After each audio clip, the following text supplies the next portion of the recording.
I grew up in a small town where nothing bad ever seemed to happen. It was one of those places where neighbors knew each other by name, where the streets felt safe, even at night. I remember those childhood evenings clearly, windows open to the soft hum of crickets, the distant bark of a dog, and porch lights glowing like lanterns in the dark. Home was a sanctuary.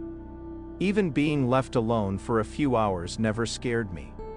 That sense of safety was something I took for granted, believing nothing could ever break through the calm. But one night changed everything. I was 16, left home alone again, while my parents went out for dinner. The house felt quiet, almost peaceful. I remember settling on the couch with a book, the flicker of the TV casting shadows on the wall. Then my phone buzzed, my mom calling to remind me the pizza was coming soon. I wasn't hungry, but I agreed without much thought. The night felt normal, too normal. When the doorbell rang, I leapt up and peered through the peephole.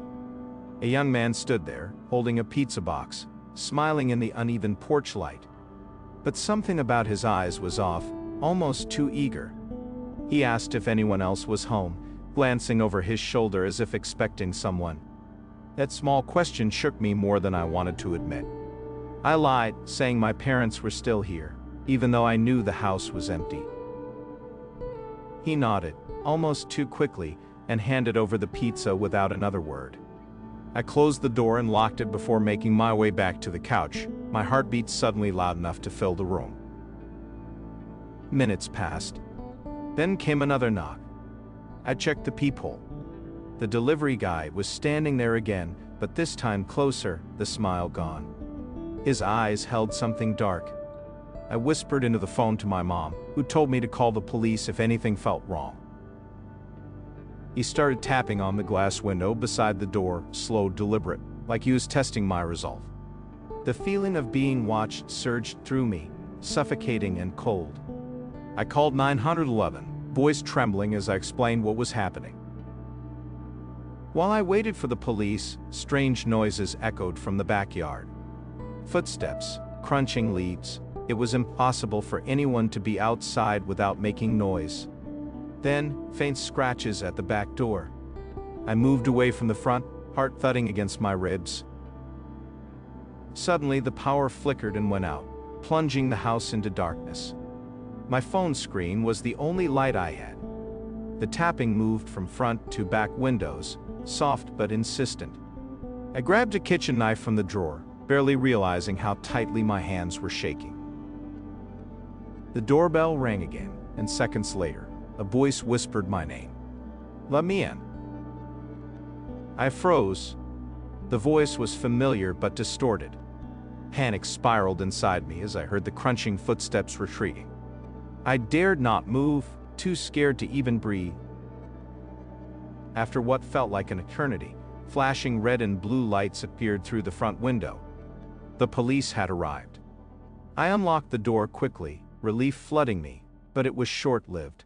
The officers searched the house and found signs someone had been inside. Marks on the walls, disturbed furniture, footprints in the mud outside, but no sign of the man. They told me this individual was wanted for a series of break-ins in neighboring towns. Someone obsessed with terrorizing their victims before slipping away unseen.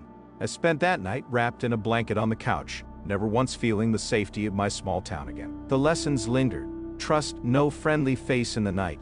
Never hesitate to call for help, and that sometimes the shadows hold more than just darkness. Years later, I found myself deep in the wilderness, part of a small group hiking through dense forests that locals whispered about, but never dared to enter alone. I was certain the dangers were exaggerated legends, until one night changed my mind forever. We had set up camp near a clearing, the fire casting eerie flickers on twisted branches. The wind whispered through the trees, carrying sounds that sounded almost like voices. Laughter, or crying, I couldn't be sure.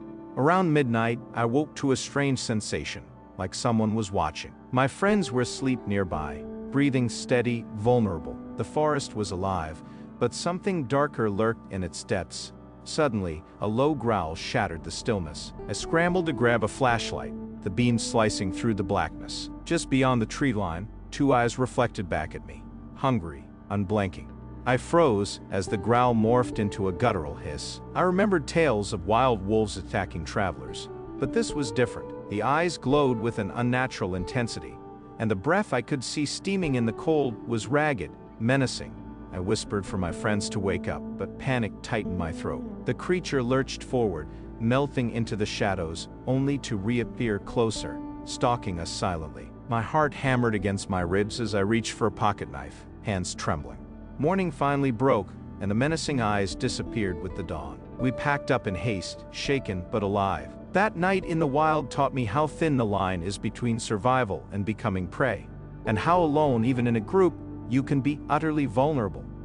Another survival nightmare came from a road trip gone horribly wrong. I was driving through a remote mountain pass, the kind of place where cell service never reaches and GPS loses all meaning. Night was falling fast, and a sudden storm rolled in, rain hammering against the windshield. The road narrowed, slick with mud and slips of rock. Suddenly, a truck barreled past me, its headlights blinding. Moments later, my engine sputtered and died. Stranded, soaked, and with no way to call for help, I locked the doors and sat in the dark, every shadow outside seeming 2 inches closer. Then came tapping on the window, slow, deliberate, just like that night with the pizza delivery. A man's face appeared, worn and grimy, soaked by the storm. He claimed his truck had broken down nearby and asked for help. Something about his smile didn't feel right, and instincts screamed at me to stay put. I refused, telling him I couldn't leave the car. His eyes narrowed and then he stepped back. I watched, frozen, as shadows shifted among the trees. Hours later, the storm cleared, and I saw faint headlights in the distance. As the driver pulled me to safety, I realized how close I had come to another nightmare, a reminder that danger could be disguised as necessity. The final story is about isolation so complete that even hope seems to fade. I was part of a survival challenge, dropped off in an unmarked section of a national forest with nothing but a knife and a compass. The goal was to find my way back to civilization.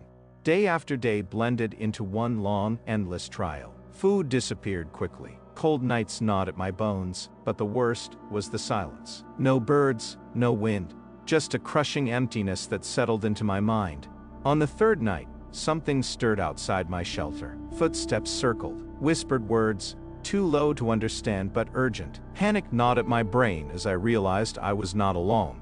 Light disappeared completely. My fire went out, and I was plunged into darkness so thick it felt solid. I flinched as unseen hands brushed past my shelter, then retreated just as suddenly. Dawn was a relief, but the forest had changed. Broken branches, footprints around my camp, and the overwhelming sense that something was hunting me, something waiting for me to slip. It forced me to push harder, to escape the nightmare before becoming its victim. That experience taught me that survival isn't just about fighting nature. It's about battling the terror your own mind can conjure when alone in the wild.